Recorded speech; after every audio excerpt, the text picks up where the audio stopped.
जय सिया राम। हर हर महादेव। श्री शिवाय नमस्तुभ्यम। ओम श्री गणेशाय नमः।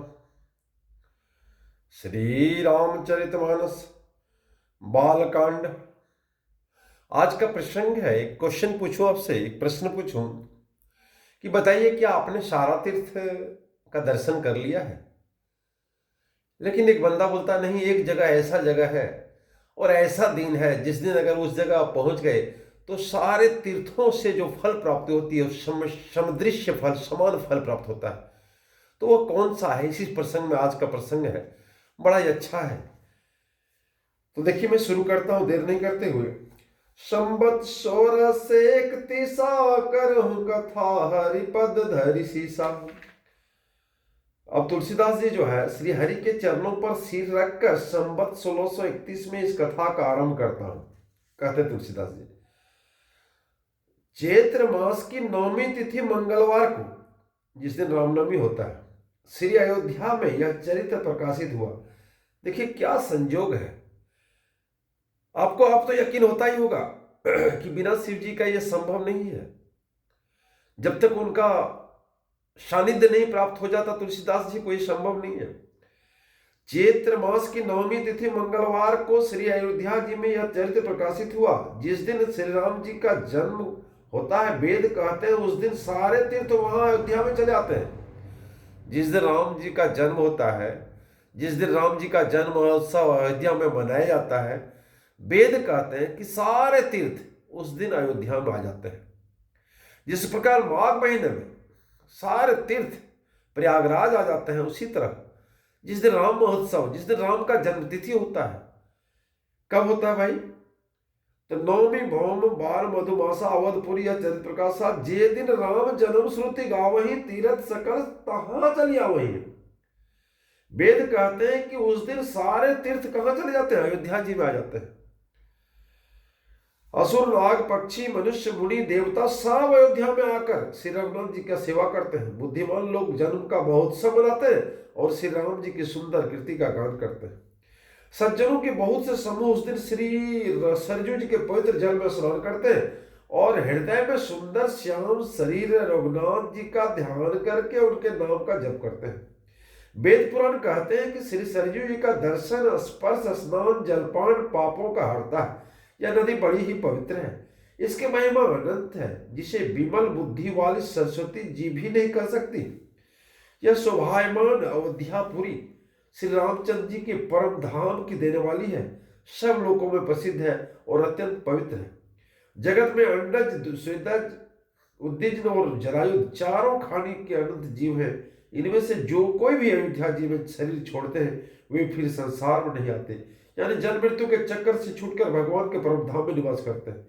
इस अयोध्यापुरी को सब प्रकार से मनोहर, सब सिद्धियों को देने वाली और कल्याण की खान समझकर मैंने इस निर्मल कथा का आरंभ किया है, जिसके सुनने से काम, मद, दम्भ नष्ट हो जाते हैं। इसका नाम रामचरितमानस है, जिसके कानों से सुनते ही शांति मिलती है। मन रूपी हाथी विषय रूपी दावानल में जल रहा है, वह यदि इस रामचरितमानस रूपी सरोवर में आ पड़े तो सुखी हो जाता है। यह रामचरितमानस मुनियों का प्रिय है और इस सुहावने और पवित्र मानस की शिवजी ने रचना की है। यह तीनों प्रकार के दोषों, दुखों, दरिद्रता को और कलयुग की कुचालों और सब पापों का नाश करने वाला। श्री महादेव जी ने इसको रचकर अपने मन में रखा था और सुअवसर पाकर पार्वती जी से कहा। इसी से शिव जी ने इसको अपने हृदय में देखकर और प्रसन्न होकर इसका सुंदर रामचरितमानस नाम रखा। मैं उसी सुख देने वाली सुहावनी राम कथा को कहता हूं। हे सज्जनों, आदरपूर्वक मन लगाकर इसे सुनिए। यह रामचरितमानस जैसा है, जिस प्रकार बना है और जिस हेतु से जगत का इसका प्रचार हुआ, अब वही सब कथा में उमा महेश्वर को स्मरण करके कहता हूं। श्री शिव जी की कृपा से उसके हृदय में सुंदर बुद्धि का विकास हुआ, जिसे यह तुलसीदास श्री रामचरितमानस का कवि हुआ। अपनी बुद्धि के अनुसार तो वह उसे मनोहर ही बनाता है, किंतु फिर भी हे सज्जनों, सुंदर चित्त से सुनकर इसे आप सुधार कीजिए। सुंदर बुद्धि भूमि है, हृदय में उसमें गहरा स्थान है। वेद पुराण समुद्र है और साधु संत मेघ है। वे श्री राम जी के सुयस रूपी सुंदर, मधुर, मनोहर और मंगलकारी जल की वर्षा करते हैं। सगुन लीला का जो विस्तार से वर्णन करते हैं वही राम सुयस रूपी जल की निर्मलता है, जो मल का नाश करती है, और जिस प्रेमा भक्ति का वर्णन नहीं किया जा सकता वही इस जल की मधुरता और सुंदर शीतलता है।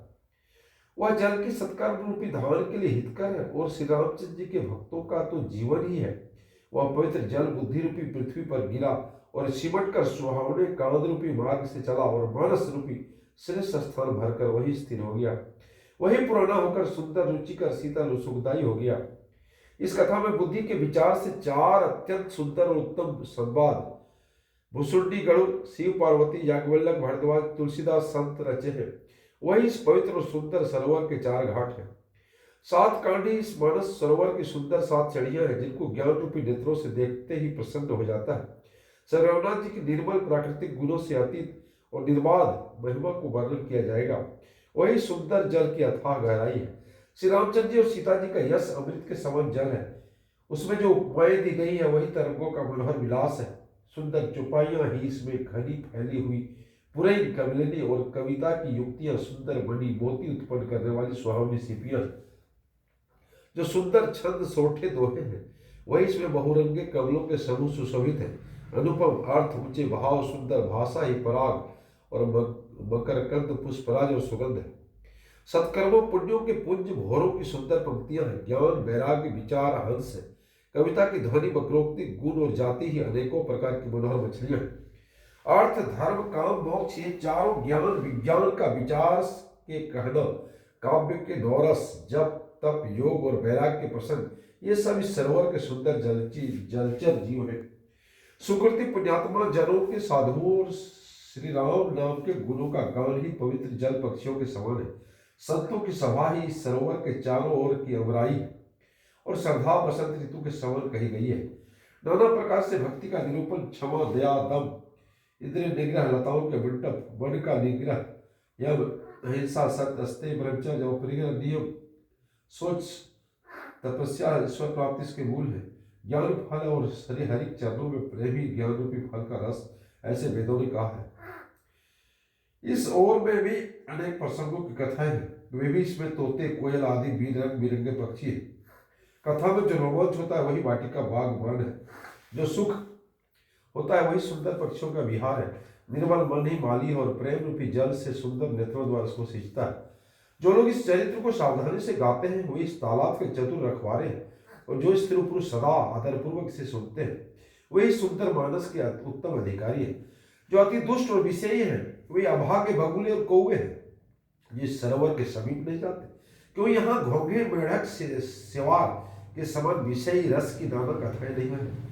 इसी कारण बेचारे कौवे और बगुले रूपी विषयी लोग यहाँ आते हुए हृदय में हार मान जाते हैं, क्योंकि सरोवर तक आने में कठिनाइयां बहुत है। श्री राम जी की कृपा के बिना यहाँ नहीं आया जाता था। घोर कुसंगी भयानक बुरा रास्ता है। उन कुसंगतियों के बचन ही बाघ, सिंह और सांप है। घर के काम काज और गृहस्थी के भांति भांति जंजाल ही अत्यंत दुर्गम बड़े बड़े पहाड़ है। मोह मद मौन ही बहुत है बीहड़ बन है, और नाना प्रकार के कुतर्क ही इस भयानक नदियां हैं, जिनके पास श्रद्धा रूपी राह खर्च नहीं है और संतों का साथ नहीं है, और जिनको रघुनाथ जी प्रिय नहीं है उनके लिए मानस अत्यंत अगम है। अर्थात श्रद्धा सत्संग और भगवत प्रेम के बिना इसको नहीं पाया जा सकता। यदि कोई मनुष्य कष्ट उठाकर वहां तक पहुंच जाए तो वहां जाते ही उसे नींद रूपी जूड़ी आ जाती है। हृदय में मूर्खता रूपी बड़ा कड़ा जाड़ा लगने लगता है, जिससे वहां जाकर भी वह अभागा स्नान नहीं कर पाता। उससे उस सरोवर में स्नान और उसका जलपान तो नहीं किया जाता, वह अभिमान सहित लौट आता है। फिर यदि कोई उससे पूछने लगता है तो वह सरोवर की निंदा करके उसे समझाता है। ये सारे वेदन उसको नहीं व्यापते, जिसे रामचंद्र जी सुंदर कृपा की दृष्टि से देखते हैं। वही आदरपूर्वक इस सरोवर में स्नान करता है और महान भयानक त्रिताप से आध्यात्मिक आधिदेविक आदि भौतिक तापों से नहीं चलता। जिनके मन में श्री रामचंद्र जी के चरणों में सुंदर प्रेम है वो इस सरोवर को कभी नहीं छोड़ते। हे भाई, जो इस सरोवर में स्नान करना चाहे वह मन लगाकर सत्संग करे।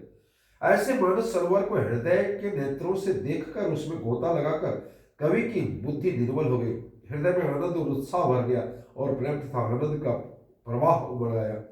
उससे वो सुंदर कविता रूपी नदी बह निकली, जिसमें श्री रामचंद्र जी का निर्मल यश रूपी जल भरा है। इस कविता रूपी नदी का नाम सरजू है, जो संपूर्ण सुंदर मंगलों की जड़ है। लोकमत वेदमत इसके दो सुंदर किनारे हैं। यह सुंदर मानव सरोवर की कन्या सरजू नदी बड़ी पवित्र है और कलयुग के पाप रूपी तिनकों और वृक्षों को जड़ से उखाड़ फेंकने वाली है।